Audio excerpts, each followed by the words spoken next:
Manual de orientación sociográfica. Los gráficos como proyecciones vinculares. Durante toda la historia de la humanidad, los grupos humanos han proyectado ideas, sentimientos y modelos vinculares en la pictografía universal. Es decir, desde las pinturas rupestres que asistimos al carácter simbólico de las figuras, dibujos, pinturas y esculturas, entre otros. Lo común en todo ello es el proceso de proyección, no solo de lo individual sino del grupo humano y su cultura, sus vivencias, vida cotidiana, sus ritos y mitos, la misma cultura. Otra cuestión vinculada es el proceso creativo, y el proceso creador en juego, donde la creatividad y la proyección, como simbolismo humano, dio nacimiento al simbolismo de las pinturas, figuras, hasta las letras de la escritura cuneiforme, entre otros posteriores. De modo que, los seres humanos, se proyectan en sus simbolismos, donde no solo asistimos a proyección de ideas sino sentimientos, ideales, modelos vinculares, entre otros. De modo que, en el caso de los niños, podemos considerar que reeditan la filogenia humana en materia de simbolismo, al repetir las nacientes escrituras como figuras, dibujos, garabatos, y una pictografía infantil propia, como ontogenia. Se ha considerado que la ontogenia como historia subjetiva repite la filogenia. Sociografía infantil. Se trata de que expresión gráfica como manifestación de problemáticas psicosociales, vinculares, familiares, etc., que el niño padece y que proyecta en sus dibujos y producciones en forma simbólica. Es decir, la simbolización como metáfora de sus vínculos reales, lo que siente, lo que le hacen, lo que teme, si es agredido o abusado, etc., de modo que la función de diagnóstico psicosocial es muy clara.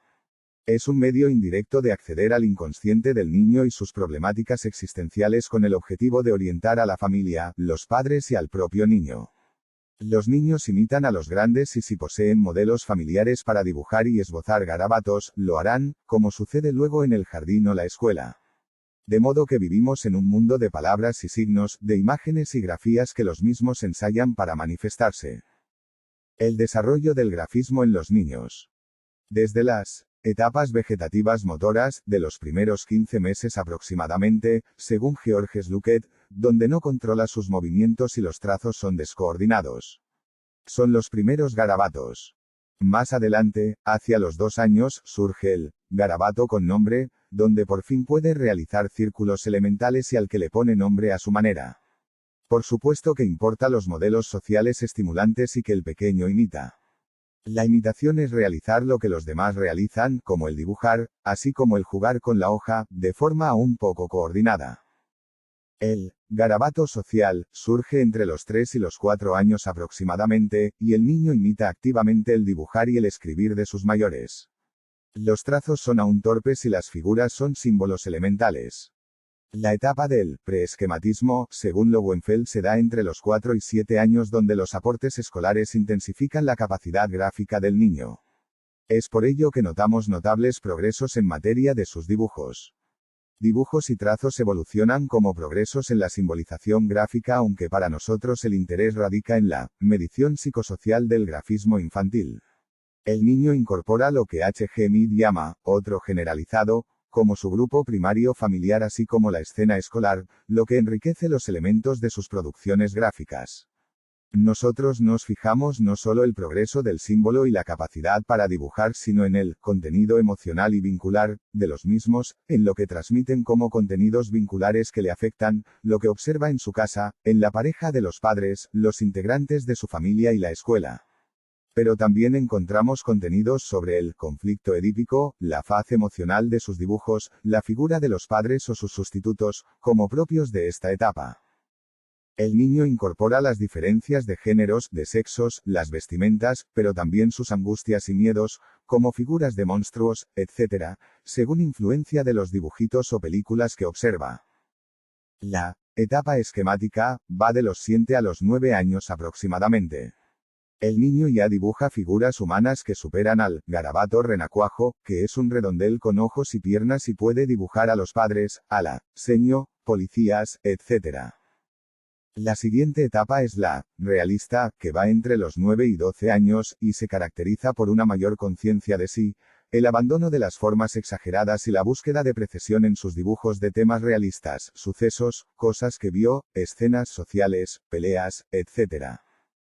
En definitiva, lo que nos interesa en los dibujos infantiles son las proyecciones, lo que dibuja simbólicamente en un lenguaje indirecto, lo que nos dice en sus producciones en sentido metafórico y que aluden a sus vínculos, temores, angustias, lugar en la familia, en el deseo de los padres, así como de casos en donde dibuja situaciones de maltratos o abusos sexuales a través de las partes genitales, de sus dibujos que adquieren protagonismo.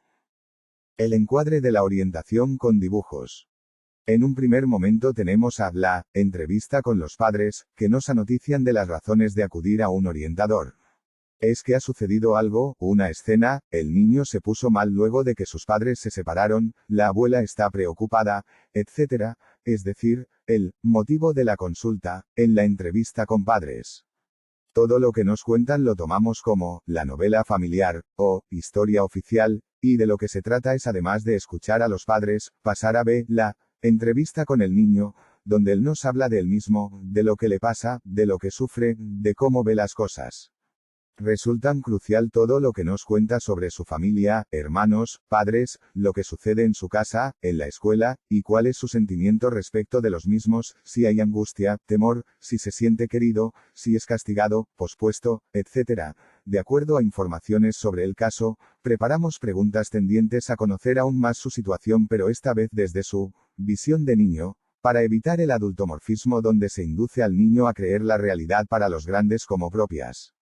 Todo lo que nos relata es el contenido manifiesto de la entrevista y son los motivos por el que lo traen, de cómo ve y siente su situación familiar y escolar, o de lo que padece, como fobia a animales, angustias, llantos y motivados, se hace pichi en el jardín o popo, pega a sus compañeros, le hacen bullying, entre otros. En este momento es cuando debemos comparar la historia o relato de los padres respecto del niño con lo que el niño nos relata, buscando lo que se omite, lo que no había aparecido, etc., como la mirada del niño, de su situación. Enumeramos también la regla de discreción, o secreto profesional y que lo que se habla y realiza con el niño queda entre el niño y el profesional, quedando el asesoramiento o devolución a los padres, en términos genéricos, de cuestiones que se ha descubierto, etc., y más cuando el niño aparece como el portavoz de las problemáticas de la pareja de los padres. Luego pasamos al cuarto momento de los dibujos proyectivos donde le explicamos que vamos a dibujar y realizar historias sobre los dibujos, además de otras herramientas como la pizarra mágica, moldeados, etc. Si cabe considerar una regla, podemos decir que todo lo que el niño dibuja o produce, debe ser orientado hacia el mismo, relacionando cada dibujo, cada aspecto del mismo con su situación familiar o escolar, de cómo se relaciona con él. Es decir, llevamos a que asocie sobre su dibujo pero en relación a su vida, su escenario familiar, los padres, la escuela, etc. La pregunta sería, ¿esto que dibujaste, cómo lo relacionas con vos, lo que sentís, lo que piensas, lo que vivís, etc.? El momento de la devolución a los padres o momento E, queda para una entrevista de síntesis a partir de varios encuentros, para informar de los progresos y mejoras. Proyección de escenas, conflictos, miedos, y problemáticas vinculares del niño en sus producciones. En relación a los padres, el chico puede asociar temas edípicas hacia los 4, 5 o 6 años, porque en tal etapa, el nene está más apegado a la madre, la ama, y el padre aparece como un tercero en discordia. Es decir, necesitamos conocer que lo que el niño dibuja tiene además que ver con su situación psicológica. Es decir, cuando dibuja jerarquizando a la madre antes que a su padre, se debe al proceso edípico, lo que disminuye para el niño latente, de 6 a 12 años, que se apoya en la figura paterna para identificarse y ser en lo social como en la escuela. De modo que dibuja policías, médicos, personajes de la TV, películas, etc., que son proyecciones de la figura paterna como sus modelos de identificación. Tal como ve a tales personajes es como ve a su padre y necesitamos entrever del cómo se llevan, si hay una función paterna adecuada, si no hay abandonismos, maltratos, violencia de parejas, etc., que el niño vuelve a tematizar en sus producciones.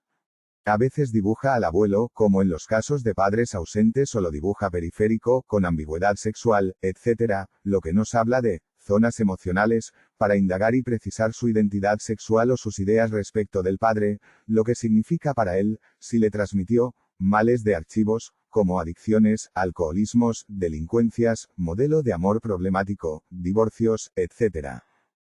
Los casos de celos con nuevos hermanitos, no estar cómodo en una familia ensamblada, ser rechazado por un padrastro o madrastra, maltratos, etc., pueden aparecer con conductas regresivas, que notamos que no dibuja como debería dibujar según su edad. Desde ya que si encontramos casos de abusos sexuales o maltrato físicos, debemos también derivar al psicólogo, desde un enfoque interdisciplinar. En los casos de púberes o preadolescentes, asistimos a un niño que comenta cosas interesantes sobre sus producciones y lo que nos interesa en forma capital es lo que dice de lo que ha dibujado, de cómo define cada parte, de cómo tales nos remiten a su inconsciente, a su estilo de vida, a su visión de la vida, su familia, lo que le preocupa y en dónde lo podemos orientar para desarmar modelos impuestos, modelos negativos, males de archivos, etc., que comprometen su estado actual y futuro emocional. Podemos decir la sociografía es más sociométrico que psicométrico incluso en el sentido de los famosos test proyectivos. Hablamos de proyección vincular, de modelos vinculares, de la escena familiar, de situaciones sociales, familiares como el maltrato, el abuso sexual, etc., mejor dicho, lo que nos interesa de lo que dibujan y moldean, o escriben en la pizarra mágica, o de cómo organiza los muñecos de la caja de juguetes, es lo que dice respecto de los mismos, la historia que arma, de cómo define las relaciones entre los dibujos, los vínculos que proyecta, los conflictos que atestigua, la familia que quiere a pesar de la que tiene.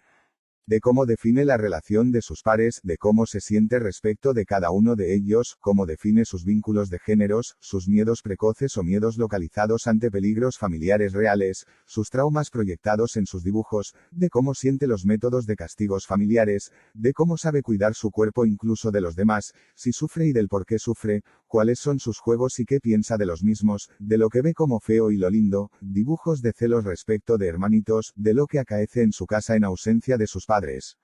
De cómo se define desde su ideal del yo o lo que busca ser considerando como modelo al padre, de sus descubrimientos de géneros y qué siente y piensa al respecto, perspectiva de géneros, qué piensa de la nuevas familias, y visos de homofobia, lesbofobia, etc., si padece grooming por internet, de cómo se escribe, en su grafología infantil, sobre cómo se percibe y desea ser, su autoestima, depresión, fobias, preocupaciones, los secretos familiares que sabe y le preocupan, lo que le pasa en la escuela, si es tranquilo o hiperactivo. Si está triste por alguna pérdida, de cómo se explaya en la pizarra mágica, sobre lo que nos enseña a dibujar cuando le damos nuestro lugar, tanto como las influencias de los medios en su subjetividad, etc. Orientación con tarjetas y consignas acordes a cada niño.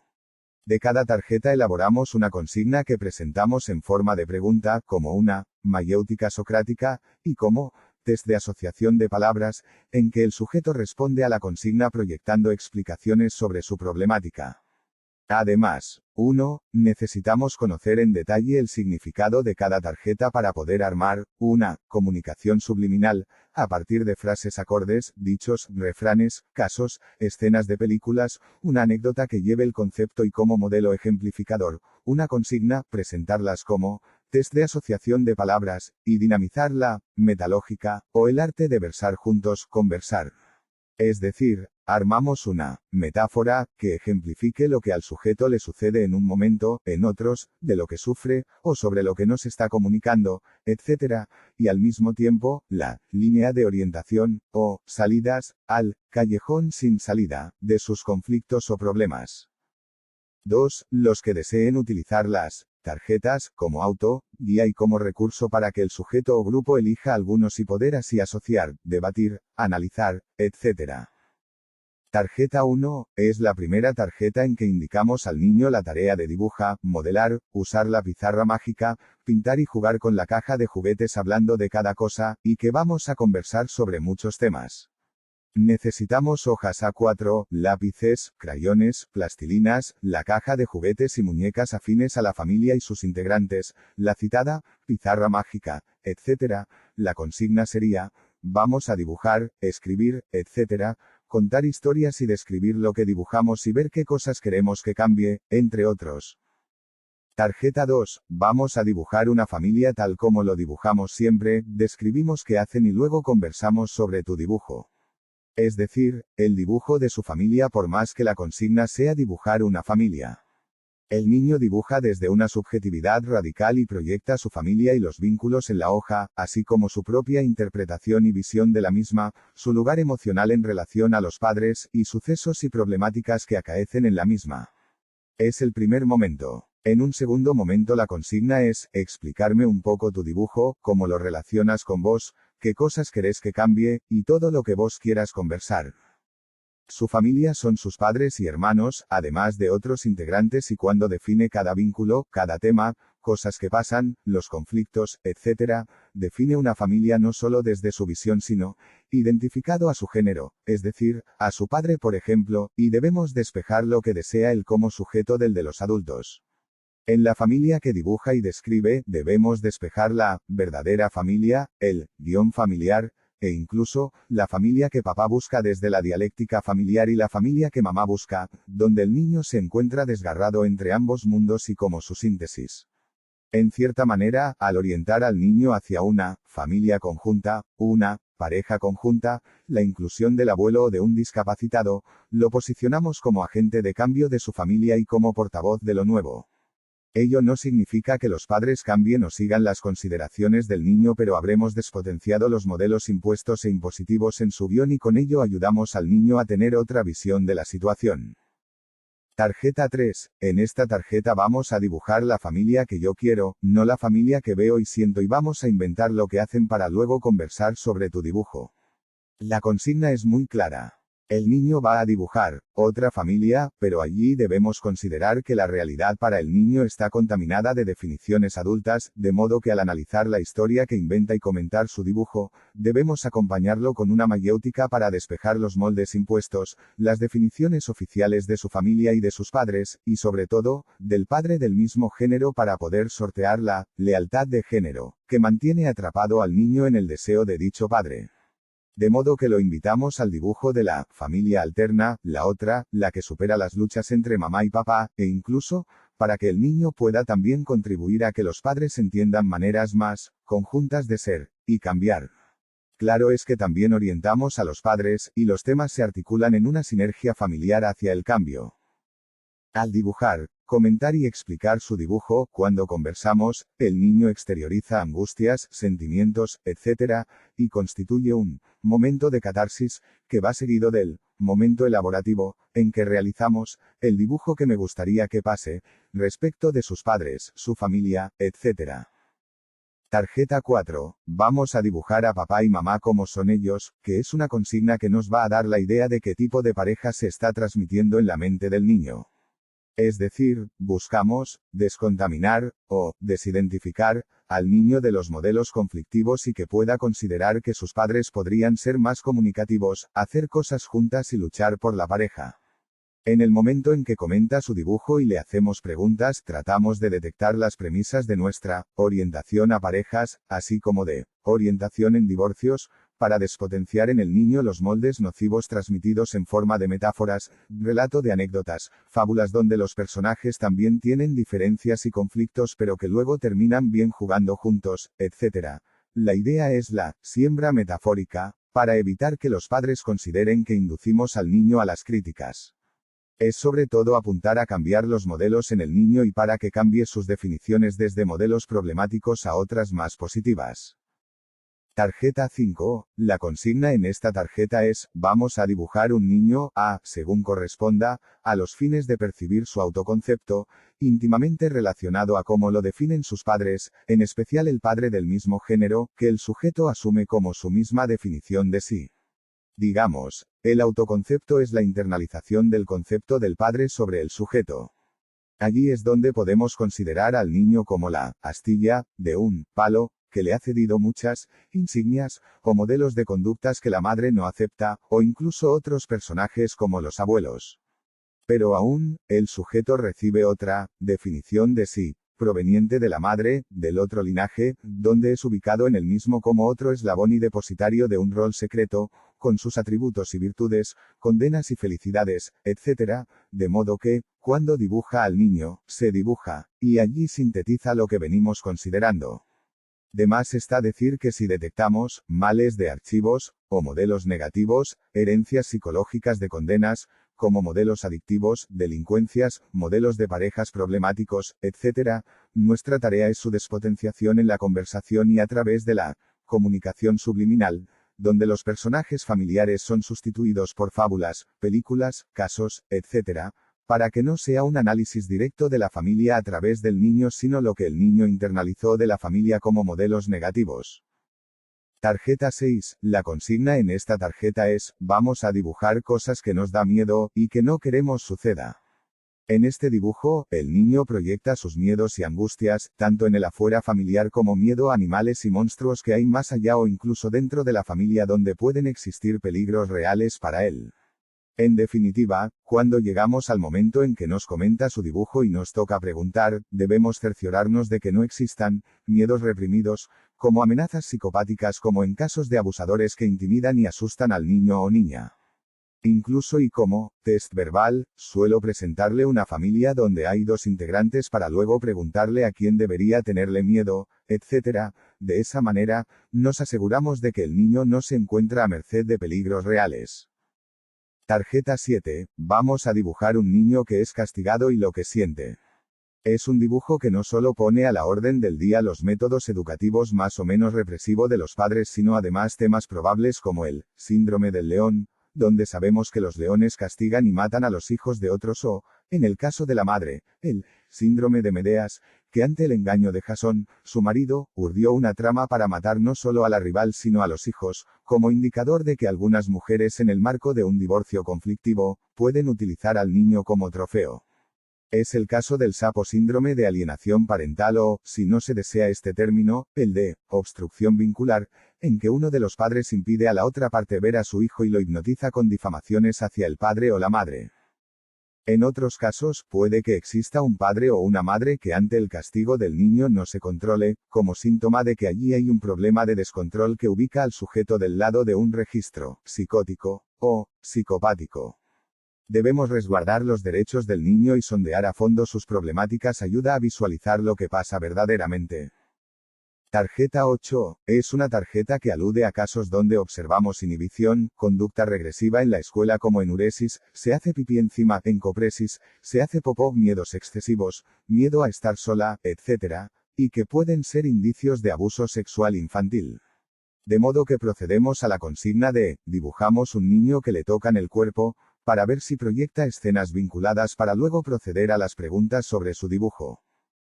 Tarjeta 9. Siguiendo en la línea anterior, y ante la sospecha de maltratos, abusos, etc., procedemos a la consigna de, vamos a dibujar un niño que llora mucho, para analizar lo que proyecta en su dibujo como escenario familiar, adultos autoritarios, quien lo maltrata, etc., es decir, recordamos que el niño no es que dibuja, sino que se dibuja, proyectando lo que lo angustia, lo que le da miedo, los peligros que siente y a veces, ante el miedo inducido por adultos psicopáticos, debemos insistir en ciertas preguntas e incluso dar ejemplos en comunicación subliminal, y con fábulas de figuras adultas que agreden a niños, para ver a qué parte de la fábula reacciona. Es decir, el uso diagnóstico de los dibujos y del relato. Naturalmente que evaluamos la edad del niño, formación escolar, y así elaborar una fábula acorde a su edad. Tarjeta 10. Una tarjeta donde el dibujo alude a si la vida del niño es alegre, inhibida, triste o depresiva, solitario, etc., y para ver con quién se queda, entre otros. De modo que le pedimos un, vamos a dibujar niños jugando, ¿y qué hacen? Luego lo que asocia respecto de su dibujo e incluso podemos aludir a algunos de sus amigos preguntando cómo es su vida, sus padres, si les pasa lo que le pasa a algunos, etc., en el sentido de sondear en forma subliminal lo que le puede estar sucediendo. Tarjeta 11. Dibujamos lo lindo y lo feo, como consigna, que alude, sin lugar a dudas, a lo que es lindo para él y lo que es feo, lo que le preocupa, como las peleas de los padres, el divorcio en camino, los enojos de mamá, el descontrol y los gritos de papá, entre otros temores. De un lado de la hoja lo que es lindo y del otro, dibuja todo lo malo, poniéndole nombre, y también puede escribir cosas sobre esos temas. Luego conversamos sobre lo que ha dibujado y entrevemos lo que está oculto en su mente y que opera como motivo de sufrimiento. Es decir, las causales inconscientes de su malestar. Tarjeta 12. Es la tarjeta y el dibujo donde sondeamos sobre el complejo de Caín, en relación a Abel, y las hermanas, para ver cómo se tratan, si ante ausencias de los padres se cuidan o si hay mucha anarquía y corre peligro de alguna clase. En casos de familias ensambladas sabemos que existen diferencias entre ambas familias, que cada hijo busca la familia de origen que lo vio nacer, que nadie entiende nada, que mamá y sus hijos son una forma y papá y sus hijos de otra, etc.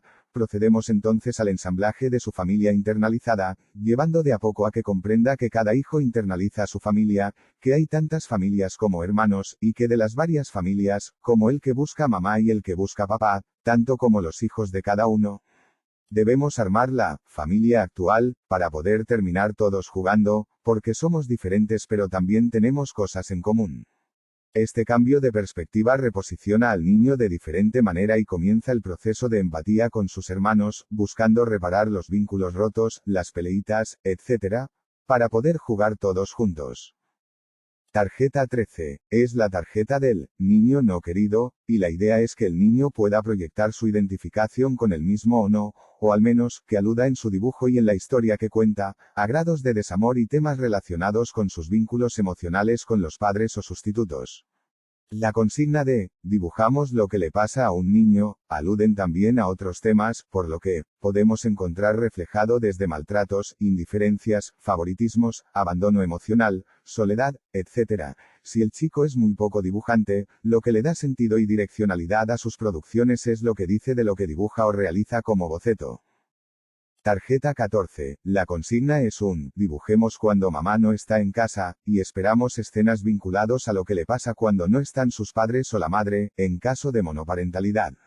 En este dibujo o moldeado, o si toma la pizarra mágica o caja de juguetes, podemos encontrar escenas simbólicas, que representan lo que le pasa cuando mamá no está o lo que pasa con sus hermanos, entre otros. Es por ello que lo que asocia y sumado, lo que le preguntamos, resultan cruciales. Tarjeta 15. La consigna con esta tarjeta es, vamos a jugar con nuestra caja de juguetes y muñecas, y donde todo lo que toma resulta significativo porque si juega con la figura del padre o la madre, o ubica a un niño en cierta situación, nos está definiendo una escena familiar donde pasan ciertas cosas. De modo que resulta importante la escena que arma con cada muñeca o muñeco.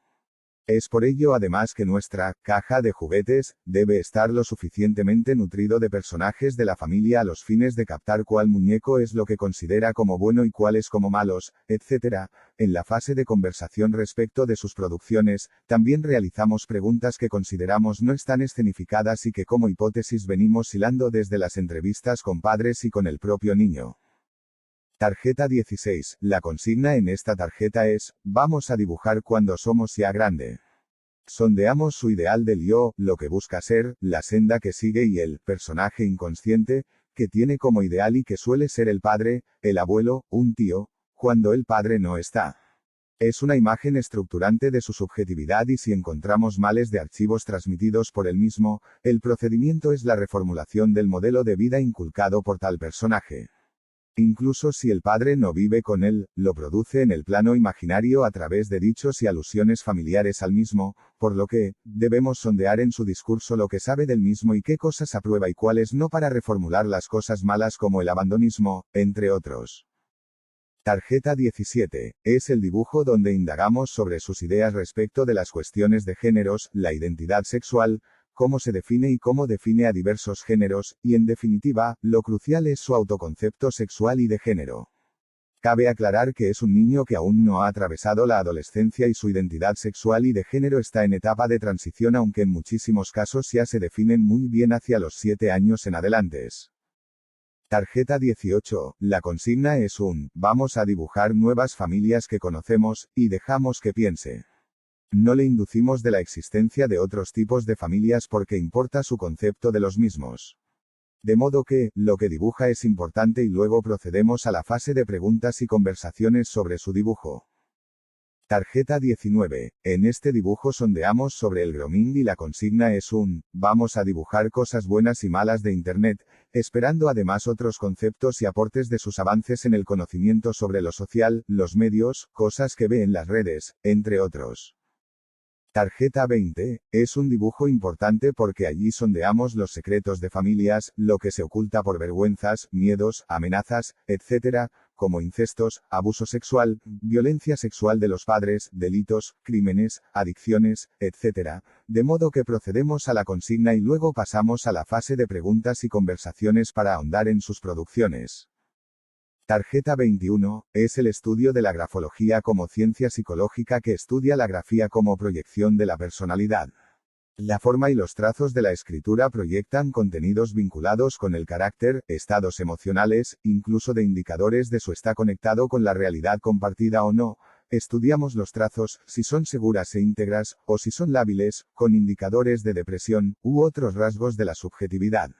Una escritura difusa, indica una identidad precaria, igualmente difusa y uno con trazos fuertes, indica impulsividad, con dificultades para el control emocional. Los trazos orientados hacia adelante, en su inclinación, apuntan a futuro, y allí observamos pocos traumas, bajo nivel de fijación infantil y el ideal de vida arrastra al sujeto hacia su destino. Contrariamente, los trazos inclinados hacia atrás, manifiestan simbólicamente fijaciones, conflictos no resueltos, traumas y necesitamos ahondar al respecto a través de preguntas. Las letras muy chiquitas aluden a baja autoestima, poca valoración por los padres, autoconcepto problemático, pobreza de función materna y paterna y el sujeto se muestra, chiquito, en su faz social. Las letras enormes, como las que ocupan todo el renglón, son propios de niños megalómanos, con fantasías exageradas, propios de familias donde se manejan con el ideal de vida ocultando todo lo que minimizan la marcha hacia una vida ilusoria, como los nuevos en una clase social, etc. Los trazos lábiles, como ya lo afirmamos, aluden a depresión, y las letras deformadas, con retoques y manchas, pueden aludir a esquizofrenia infantil, lo que corroboramos en la fase conversaciones para derivar al psicólogo o psiquiatra. Las letras ocupan un espacio, las que se acentúan hacia arriba, aluden a trabajo de la fantasía, intelectualización, y si es arriba hacia adelante, son sujetos vocacionales, muy orientados hacia actividades y el futuro. Los que acentúan la parte de debajo de las letras, aluden a fijaciones infantiles, a zonas de traumas y cosas no resueltas que necesitamos revisar y si es posible, en forma interdisciplinaria. El tema es denso, solo damos algunos indicadores.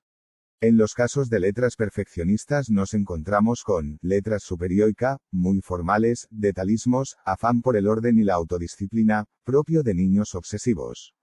En casos de letras poco cuidadas, con trazos descontrolados, nos encontramos con letras de Leyo, según el segundo modelo del aparato psíquico de Freud, o letras inmaduras, siendo el sujeto de la misma manera en términos de adaptación a escuelas y en el clima familiar. Finalmente, asistimos a letras adaptadas, tal como lo pide la seño, o los padres, y el chico escribe tal como se espera que escriba, como letras adaptadas. Sin embargo, siempre remitimos al sujeto con sus producciones y debemos imaginar que el chico no escribe sino que se escribe, siendo la letra una concreción de su autoimagen. Pero igualmente, ciertos trazos muy torpes pueden aludir a dificultades psicomotrices y hasta daño cerebral, por lo que, ante su detección, derivamos al psiquiatra. En definitiva, importa también lo que escribe, la palabra que utiliza y es oportunidad para que apliquemos el test de asociación de palabras, con cada una de sus palabras para ver qué asocia y allí seguimos profundizando en el conocimiento del mundo emocional del niño.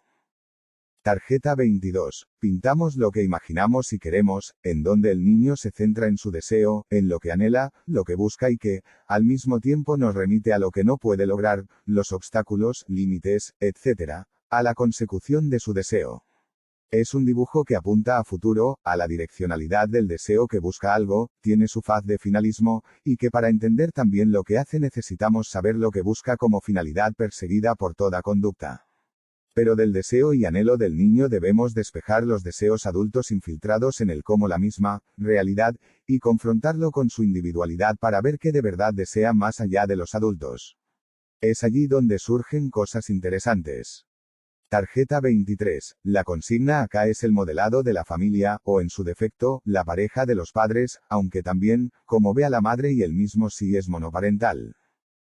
Vamos a modelar nuestra familia con plastilina, alude a la familia tal cual como él la define y allí es donde estudiamos como ve, a cada integrante y cuáles son las relaciones en función del propio niño. También le pedimos una historia sobre, qué están haciendo, para que describa los vínculos familiares. Tarjeta 24. Dibujamos la familia que siempre quisimos. Es una consigna que invita a describir la familia que el niño anhela, como el caso del niño perteneciente a familias ensambladas y que anhela la familia de origen, la que lo vio nacer, como la única posible e inmejorable. Es también el caso del niño cuyo padre se fue o de niños adoptados, por lo que, procedemos a dialogar sobre su dibujo, sobre cómo lo describe y a operar el viraje desde la familia deseada y buscada a la familia actual, la familia en proceso de ensamble, para que el niño logre el duelo por su familia de origen y pueda entablar mejores vínculos con sus nuevos hermanos y la nueva familia. Claro es que en tales casos, necesitamos también orientar a padres e hijos, a los fines de que la operatoria sea con todos porque el ensamble lo requiere. Requiere que todos puedan renunciar y duelar una historia y familia anterior. En el caso del hijo con padre ausente, también posibilitamos tal duelo y elaboración orientando también al sustituto de turno, tío, abuelo, etc., a los fines de que alguien ayude a la función paterna de suplencias. Con los niños adoptados también para que pueda tomar conciencia de su familia de origen y la actual, a los fines de despotenciar la familia de origen y su influencia y llevar al niño al ensamblaje con la familia actual. Tal proceso también requiere la orientación de los padres adoptivos. En definitiva, lo que importa es el derecho del niño a la salud mental en procesos como los citados. Tarjeta 25. Vamos a dibujar lo que no queremos que pase en casa ni la escuela, apunta a sondear sobre las situaciones temidas, las escenas traumáticas, que el niño sufre, como las agresiones entre adultos, violencia de parejas, abusos, tipos de castigos físicos, hambre, padre desocupado, padre que bebe, hermanos que se drogan, etc., pero además en la escuela, donde puede estar pasando situaciones de violencia escolar, bullying, descalificación docente, desconsideración, etc., y que para el niño es lesivo. Luego pasamos a la fase del comentario donde seguimos con preguntas e indagaciones a los fines de orientar también a padres en casos de escenas escolares y respecto, métodos educativos familiares, o de temas que surjan durante la orientación. Tarjeta 26. La consigna de esta tarjeta apunta a detectar casos de niños inquietos, muy energizados y tildados de hiperactivos por las instituciones y que requieren de función paterna a los fines del autocontrol y modulación de su conducta en la escuela. Al mismo tiempo, dialogamos con el niño respecto de su conducta, de qué le pasa en la escuela, del por qué se quejan de él y de cómo necesitamos el autocontrol. Al mismo tiempo dialogamos con los padres para acudir a la función paterna y que el mismo acuerde sobre qué conductas son permitidas y cuáles no en el sentido democrático de los límites familiares. Tarjeta 27. Esta tarjeta es para casos de niños que son reacios a dibujar o que aduzcan no saber dibujar. En verdad son problemas de motivación o de ideas respecto del encuadre o influencias externas, etc., de modo que pasamos a la consigna del vamos a dibujar juntos, pasando al modelado, o ejemplo de cómo dibujamos, buscando motivar al niño para los dibujos. En los casos muy lábiles con mucha depresión, u otras causales como impedimentos físicos, o estados psicóticos, pasamos al dibujo verbal, donde dibuja situaciones o cosas que le pasa, con las palabras. Luego procedemos a la fase de interrogatorio para esclarecer sobre diversos puntos y entrever el viraje de modelos impuestos buscando desprogramar las influencias negativas y males de archivos. Tarjeta 28. Es el momento de la pizarra mágica, donde el activismo del niño es claro. Lo orientamos hacia dibujos vinculados con el tema del día, de lo que nos habla, de lo que le preocupa, lo que pasó, la escena familiar o escolar, sus miedos, etc., y le damos libertad para que cuando culmine un dibujo nos explique su producción.